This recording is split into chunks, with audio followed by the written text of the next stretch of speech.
So transplantation అనేది kidney జబ్బులను staging ఇంతకుముందు చెప్పినట్టు స్టేజ్ 1, 2, 3, 4, 5 అంటే 5th స్టేజ్కి వెళ్ళినప్పుడు మాత్రమే ఎప్పుడైతే పేషెంట్కి డయాలసిస్ అవసరం పడుతుందో ఆ టైంలో ఇంతకుముందు 3 మార్గాలు చెప్పాను. ఒకటి హీమోడయాలసిస్ మార్గము, పెరిటోనియల్ డయాలసిస్ మార్గము, ట్రాన్స్ప్లాంట్ అనేది ఒక మార్గం.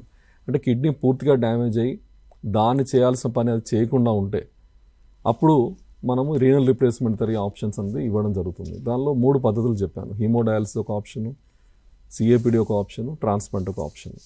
అంటే ప్రతి వ్యక్తి కూడా ఈ 3 ఆప్షన్స్లో చూస్ చేసుకోవచ్చు. బెస్ట్ ఆప్షన్ అంటే ఇప్పటివరకు ఉన్న స్టడీస్లో చూసుకుంటే బెస్ట్ ఆప్షన్ ఇస్ ట్రాన్స్ప్లాంట్. అంటే దానిలో వయసు బట్టి పేషెంట్ కండిషన్ బట్టి డిఫరెంట్ రీనల్ రిప్లేస్మెంట్ బెటర్గా అని చెప్తాం మనకి. సో వాళ్ళు తీసుకుంటే ట్రాన్స్ప్లాంట్ అయిన ఆప్షను పేషెంట్ ఎవరైతే తీసుకుంటారో కిడ్నీ అతను హెల్తీగా ఉండాలి. ఆ తీసుకోవడానికి పరిస్థితి అనుకూలించాలి అతనికి హార్ట్ ప్రాబ్లం ఉండొద్దు, అతని వెజల్స్ బాగా ఉండి పెట్టే కిడ్నీ తీసుకునేటువంటి క్షమత ఉండాలి. తర్వాత ఎందుకంటే కిడ్నీ మార్పిడి అనేది ఒక పెద్ద సర్జరీ అయిన తర్వాత కూడా మేము చాలా మందులు ఇచ్చి, ఎందుకంటే అది ఒక అలోగ్రాఫ్ట్ అంటే బయట నుంచి తీసి వేరే ఒక మనిషి ఒక కిడ్నీ ఇంకొక మనిషిలో అమరుస్తున్నాం కాబట్టి జనరల్గా బాడీ అనేది రిజెక్ట్ చేస్తుంది దాన్ని. అది తనది కాననుకొని బయటికి పంపించే అవకాశం ఉంటుంది. అలాంటి సందర్భాల్లో మనం వివిధ రకాల మందుల వినియోగం అన్నది అవసరం పడుతుంది.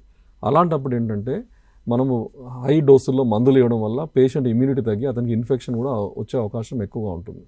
సో వీటన్నిటిని తట్టుకునే కెపాసిటీ ఉండి మరి డోనార్ కూడా మేము జనరల్గా మనం ఇండియన్ లీగల్ కండిషన్స్ పోలిస్తే నియర్ రిలేటెడ్ అని డెఫినేషన్ ఇవ్వడం జరిగింది. దానిలో మరి తల్లిదండ్రులు కానివ్వండి, అన్నదమ్ములు కానివ్వండి, అక్క చెల్లెలు కానివ్వండి, లేదంటే స్పౌజెస్ కానివ్వండి కిడ్నీ డొనేట్ చేయడానికి అవకాశం ఉంటుంది. దీన్ని లైవ్ రిలేటెడ్ ట్రాన్స్ప్లాంట్ అంటాం. అంటే లైవ్గా ఉన్న పేషెంట్ నుంచి కిడ్నీ తీసి ఇంకొకరికి అమర్చడం. దానికి మన లీగల్ ఫ్రేమ్వర్క్ ప్రకారము transplant act government of India దాని ప్రకారంగా ఎవరైతే ఎలిజిబుల్ ఉంటారో వాళ్ళ నుంచి మరి కన్సెంట్ తీసుకొని హాస్పిటల్లో కన్సెంట్ కమిటీకి వెళ్ళి వాళ్ళు అప్రూవల్ ఇచ్చిన తర్వాత అన్ని పరీక్షలు ఎవరైతే కిడ్నీ డొనేట్ చేస్తారో వారికి కూడా ఎటువంటి ప్రమాదం జరగకుండా అన్ని పరీక్షలు జరిపి వాళ్ళు బాగా ఉన్నారంటేనే వాళ్ళ నుంచి ఒక కిడ్నీ తీసి వీరికి అమర్చడం జరుగుతుంది. అమర్చేటప్పుడు ఇచ్చే వాళ్ళకి ఎటువంటి ప్రమాదం జరగద్దు, తీసుకున్నట్టు ఎటువంటి ప్రమాదం జరగద్దు. ఇవన్నీ బాగున్నప్పుడు మాత్రమే ట్రాన్స్ప్లాంట్ అనేది వర్కౌట్ అవుతుంది.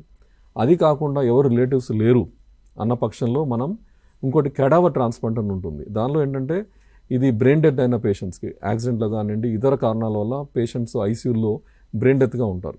అలాంటప్పుడు కూడా వాళ్ళు కన్సెంట్ ఇస్తే ఉన్న లీగల్ ఫ్రేమ్వర్క్ ప్రకారంగా మనం కిడ్నీ ట్రాన్స్ప్లాంట్ అన్నది ఆ బ్రెయిన్ డెత్ డోనార్ నుంచి కూడా తీసి ఈ పేషెంట్కి పెట్టడానికి అవకాశం ఉంటుంది. ఈ 2 కండిషన్లో కూడాను లైవ్ రిలేటెడ్ కానీ కెడవర్లో కానీ మనము పేషెంట్ రెసిపియెంట్ తీసుకునే వారి యొక్క స్థితిగతులు ప్రాపర్గా అనలైజ్ చేసి వారు ఫిట్గా ఉంటేనే ట్రాన్స్ప్లాంట్ రికమెండ్ చేస్తాము.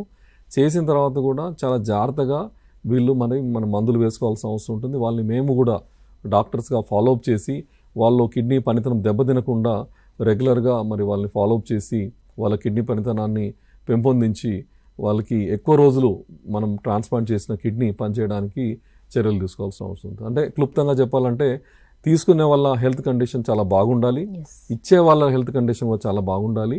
అప్పుడే ఈ కిడ్నీ మార్పిడి అన్నది సాధ్యమవుతుంది. లేని పక్షంలో కెడావర్ ట్రాన్స్ప్లాంట్ అనే ఒక ఆప్షన్ ఉంది. దాని నుంచి కూడా కిడ్నీ తీసుకొని ఈ పేషెంట్స్కి అవసరమైన పేషెంట్స్కి అమర్చవచ్చు.